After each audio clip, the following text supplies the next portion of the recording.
Hey guys, I'm going to show you how to complete our 131 student response sheet, which is part of our DNA Detectives activity. Leading up to this activity, this 131, we should have done a lab where we look at 4 different bones and we determine a general identity of who those bones belong to by looking at the length of them, the curvatures of them, like how the eye orbits are shaped. So we had, which you guys didn't get to see it, a skeleton that we determined, if we had done the lab, we would have determined that it belonged to a black female that's between ages 20 and 30 years old, and she's between 5 feet and 5 feet 2 inches tall. And that identity fits the description of several women who are missing, but particularly around the area where our bones were found, there are 2 women who match that description. And so how do you find out which of the 2 missing people is those bones? Well, you have to use DNA evidence because everybody's DNA is unique unless you're an identical twin. So we have some DNA that was extracted from those skeletal remains, and we also have some hair that was donated from the hairbrushes of the 2 missing women, and a lab has extracted that DNA from those 2 hairbrushes. So now we have missing person A's DNA, we have missing person B's DNA, and we have a skeleton's DNA. And we're going to learn how to process that DNA in order to positively identify the skeleton. So you will be completing steps 8 through 10 and 22, as well as the conclusion questions for 131. Steps 8 through 10 basically involve you taking a look at the student response sheets and answering the questions. Processing DNA to determine an identity of somebody is a 2-step, well, it's actually multi-step process, but we're going to break it into 2 steps. Part A involves using these little items called restriction enzymes, and I just circled that. Restriction enzymes are little proteins that cut DNA. Well, we have about 3 billion of these pairs of bases that I'm circling in our genome. And DNA is a double-stranded, you can see strand 1 and then strand 2. I'll circle strand 1 and then strand 2. It's a double-stranded molecule. And if you look, DNA is paired up. C's are paired with G's, T's are paired with A's. There's another GC paired up, another GC paired up, A's and T's. So DNA is 2 strands of A's and T's, C's and G's linked together. Well, restriction enzymes look at DNA and they make cuts in certain places. For example, this restriction enzyme that's named PSTL1, it looks at all 3 billion of these base pairs, and when it spots this 6 base pair sequence right here, CTGCAG, it'll make a cut here between the G and the A, here between that G and A, and then all the way over. And when it makes that cut, then no longer is this paired with this. Those are separate because of the red cut that I made. So that's how restriction enzymes make cuts in DNA. They recognize certain sequences of bases and make cuts between them. So down here, you are looking at 2 different restriction enzymes, EcoR1 and HND3. You can use this website right here, this Wikipedia website, to find the unique sequence that EcoR1 makes a cut at and HND3 makes a cut at. We'll do EcoR1 together. EcoR1 will locate the bases G, A, T, T, C.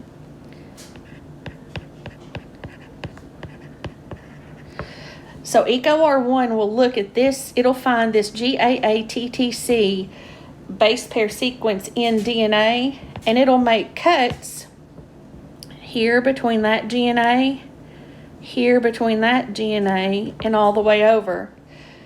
And so what that does, just like PSTL, it'll separate that DNA strand from this one. So then you will look up on your own to find out which sequence that HND3 looks for.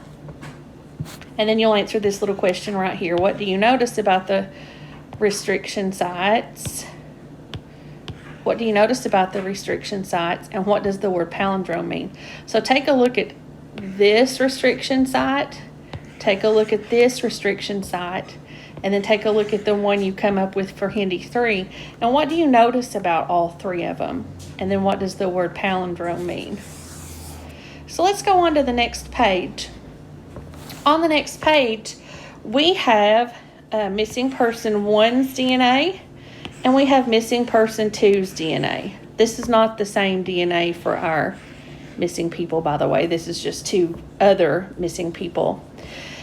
And we are going to, according to the directions right up at the top, we're going to digest this DNA using the enzyme EcoR1. So we know EcoR1 is going to look for GAATTC, and it's going to make some cuts.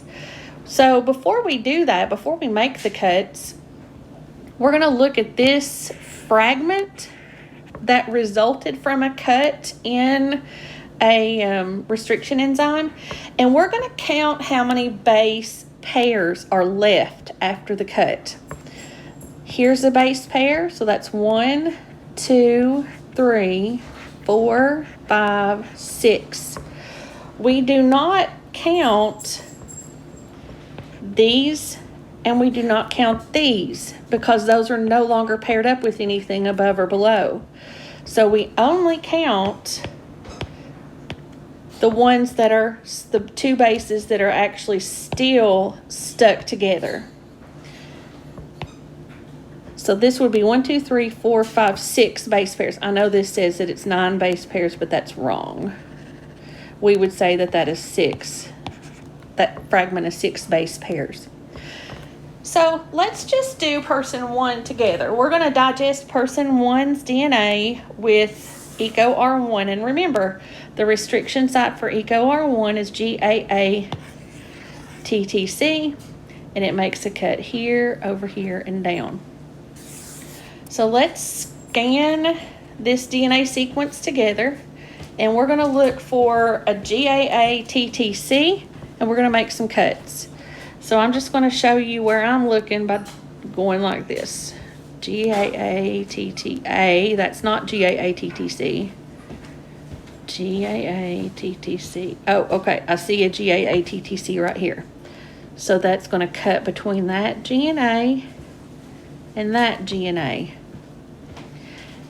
Okay, let's just keep on looking. GAATTC. Oh, here's another one. GAATTC. It's going to make its cut right here between this GNA and that GNA. So let's keep on looking. GAAT. Oh, here's another one. GAATTC right there. So let me erase my marks that I did above these things. And then there. Whoops, I erased one of my restriction spots. Let me go back and fix that. GAATTC. GAATTC. Okay. So I fixed those. So this EcoR1 in this DNA strand would make 1 cut, 2 cuts, 3 cuts. And we would have 4 fragments. This fragment, that one, and that one. So we'll have 4 fragments. Let's count how many base pairs. Oops. So number of restriction fragments, 4 fragments. And the size of them listed from largest to smallest. Well, it looks to me like this fragment right here may be the biggest one. So let's count how many base pairs are in this fragment. There's 1, 2, 3, 4, 5, 6, 7, 8, 9, 10, 11, 12, 13, 14, 15, 16. There's 17. 17 base pairs. Now, remember, we do not count these here that are, oh, shoot, why did I hit erase? Sorry. GAATTC, let me go ahead and put this back. We do not count these right here because they're no longer paired up because there's been a cut between them. So don't count the little, they're called sticky ends actually. So this base pair, there's 17 base pairs in this fragment. This one right here looks like it may be the second largest. So let's count how many base pairs are in that fragment. 1, 2, 3, 4, 5, 6, 7, 8, 9, 10, 11, 12, 13, 14, 15, 16. This one has 16 base pairs. Okay, so that's the second fragment. This one right here looks like it may be the next smallest. And there are 1, 2, 3, 4, 5, 6, 7 base pairs in that fragment. And then the last fragment is this last one down here on the end. And it has 1, 2, 3, 4, 5 base pairs. So this person one's DNA, when cut with EcoR1, would end up being in 4 fragments, and the fragments would have these numbers of base pairs in each fragment. So I'm going to let you digest person 2's DNA with EcoR1. I just want to remind you that it cuts between the G and the A and then over in this restriction site right here. So let me erase so that you can see what I have done here. All right, so one more time, I'll show you. This is the whole restriction site. Oops, nope, I don't want to do that. This is the whole restriction site right here. But it only makes a cut, EcoR1 only makes a cut between the G and the A and that G and the A. All right, so EcoR1 has cut person 1's DNA. We're going to go back to this in just a minute. So you'll cut person 2's DNA the same way. Then, so that's the first thing that you do when you process DNA to get a fingerprint of somebody. You have to digest the DNA with a restriction enzyme. So after you digest the DNA with the restriction enzyme, you run the DNA through what's called electrophoresis. So DNA, and electrophoresis is just like it's a little chamber that has a buffer in it.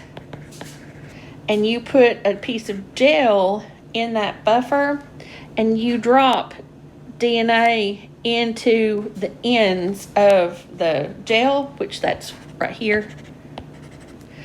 And since DNA has a negative charge, in order to get the DNA to migrate down the end of the gel, you will put a positive probe at the end.